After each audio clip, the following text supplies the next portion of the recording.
polarization that exists, the factors of polarization are affecting the public, their psyche, their mentality, their mindset, and of course the practical manifestations of that confrontation.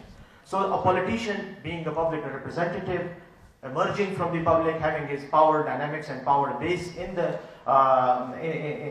public, is definitely affected or influenced. To what extent does he maintain his focus and not embroiled in controversies is a matter for, of concern for him and his political party. But usually what we are seeing is now within this polarization at the national level is that public of Pakistan is suffering because of that. This extreme polarization has created schisms and spaces which are then, once they are not filled by political forces, are filled by those forces which probably do not have political aspirations. They are more militant and they are more aggressive in their policies and in their practices, and that's how then they fill the places. However, coming to my point, I would say that I'll try to summarize the governance dynamics of KB broadly in 5 categories. Number 1, the main category is the governance paradigm. When we look at the governance paradigm, it has 3 components, in my opinion, in my humble opinion. One is the administration of the region which is infested with militancy or which is affected by militancy directly. It's the administration, the commissioner and the deputy commissioner and the assistant commissioners and the tahsildars and the local administration. It is one major prime factor in the standard of governance is the administration at the district level. Then attached to that and connected to that is the law enforcement paradigm. Police, FC, and other law enforcement agencies which are supposed to maintain law and order in that region. And the third, which is very important component, is the judicial component. The prosecution of criminals, those who violate the law or take law in their own hands, the miscreants, arrest, prosecution, and then their subsequent convictions. This judicial dimension also needs a lot of focus, which in my opinion does not get the required level of attention as it is supposed to be. We are focusing on administration, we focus on law enforcement, but that area remains weak. And it is where, it's the net, it's the hole in the net from where the whatever the prey you catch, it runs away, it escapes. As far as the government of KP is concerned, in all these 3 respects, 3 fields, of course, financial resources are also being put into improving the situation, training of officials, recruitment of police officers, police and related law enforcement agencies. In coordination and collaboration with armed forces, trainings have been done, police has been trained, and specifically the counter-terrorism department and also our other, those law enforcement agencies which directly deal with terrorism, they are being trained, training is still going on, and a huge amount of resources have been allocated in billions, almost 30 billion rupees have been allocated just to only to strengthen the police force in Khyber Pakhtunkhwa province.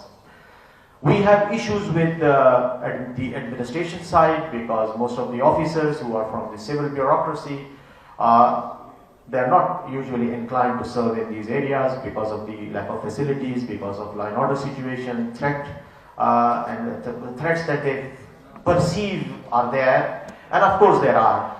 So usually it's not a station, a merged district or a tribal area or places where there is high frequency of terrorism. These are not places where civil officers volunteer to go. They usually are reluctant, and this is one of the challenges. But anyways, I mean, we are trying to put our best officers there to serve the people and to manage the governance system there.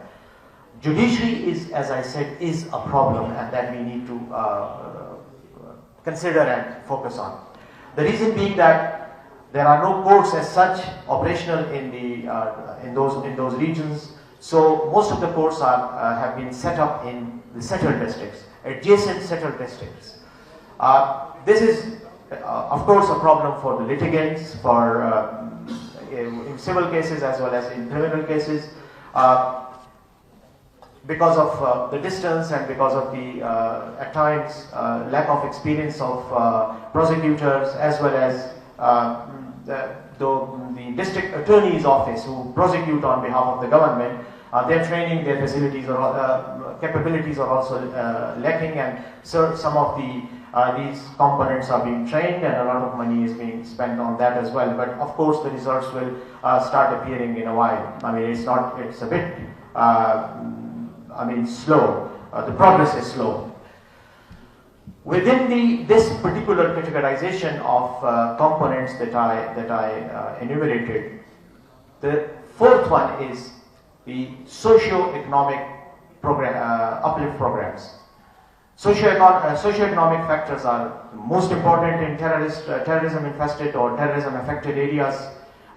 Many projects, many developmental initiatives have been undertaken by the provincial government, but of course, a lot more is needed. It's not enough. We need a lot more investment. We need huge amounts of initiatives, funding, and in order to make sure that the initiatives are there for the socio-economic development of the regions. Now, again, there is another challenge that for the administration and for the government, when I'm talking about these issues, of course, I mean the political leadership is in the forefront of all this. Political government in the KB, in the province, and also the local level political leadership. They have to take the lead in all these initiatives. So, insofar as socio-economic initiatives are concerned, of course, they are being undertaken. More is required, no doubt about it. However, for political leaders, the most important imperative, as I would refer to it, is that there should be a justification of socio-economic activities along with and integrated with the security concerns, because security problems are there. So unless there is an integrated approach towards understanding and implementation of socio-economic activities or initiatives with security concerns, the results would remain, I believe, I know, this is one of the problems that I talk too much and I'm asked to stop. So, but 2 minutes. So, so this linkage between socio-economic activities and security concerns is extremely important. So, security imperatives is very important. This is for the politician to focus on, and I believe some of us are doing it, but still we have issues and problems, and of course there is no ideal performance. The last, which in my opinion as information, responsible for the information side of the KP government is concerned, it is the narrative dynamics. Narrative by the terrorists or the militants, which is very effective at times, the way, because for them, they have no responsibility, they have zero responsibility to people, but they have a lot of crime to do. Emotional exploitation of people's grievances, it makes it easy for them to craft a narrative that touches people's sentiments and emotionally excite them and then win them over. And then, as I said, the gap that they find is in the governance, the governance mechanisms. They find gaps, they exploit those gaps, and they try to fill them with the sympathy that they generate through their emotional narrative. It is either religious emotionalism or ethnic emotionalism or sectarian emotionalism, like the one we saw or we experienced recently in Puram district.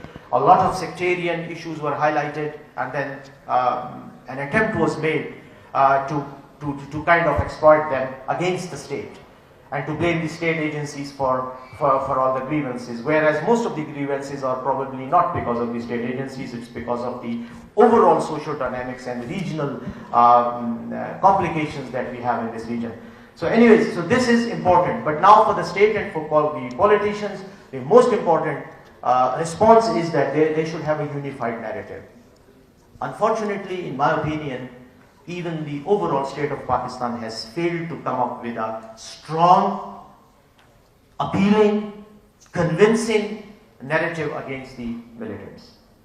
We do have a knee-jerk reaction at times. We do come up with national action plan. We do say we need to do this and that. We get fatwas from religious scholars, but then we forget about all that, and then there is a gap, and terrorists pounce, take the lead, fill the gap, and create another problem for us. And then we restart all the exercises that we had already forgotten about. So this is one of the weakest areas in my experience, and because I'm dealing with it, I believe that in this particular respect, and as the worthy governor in his speech spoke about spectrums, illegal spectrums, the control of illegal spectrum is highly pertinent in this respect. Pakistan Telecommunication Authority, and I've been always requesting them and the relevant portals that Pakistan Telecommunication Authority must, and to some extent PEMRA, but mostly PTA, must devise a mechanism to control social media propaganda, because that is where the weakness of the state lies. I'm not asking for control of social media, I'm talking about regulating the social media so that at least anti-state narrative is cut down and pro-state narrative is promoted. Having said this, the last point that I want to highlight with Barrister Saif, बस आखिरी 1 minute में मैं बात करना चाहूँगा, is the quality of statehood. There are political scientists, they'll discuss that, probably it's more pertinent to their discourse, but my understanding of the situation is that here we are talking about the state of Pakistan.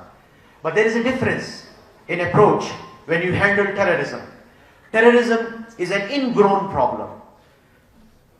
So the characteristics of state are totally different than the characteristics of statehood. We need to identify and distinguish between both these two, between these two aspects of relating to state. Statecraft. State is a political, social, geographical, legal entity within a particular area, and it has its own dynamics.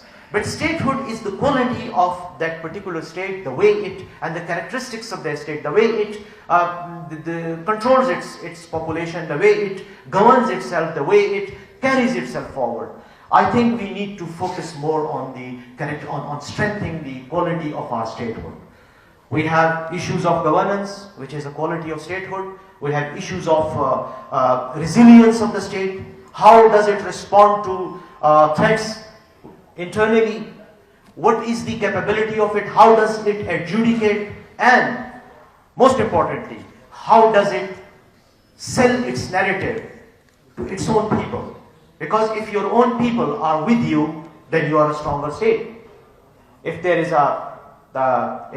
no hope or lesser hope, if there is lack of confidence, if there is lack of trust between the state institutions and the public, then terrorists, militants, and all those miscreants, they find a niche, they exploit, and they hit back at you.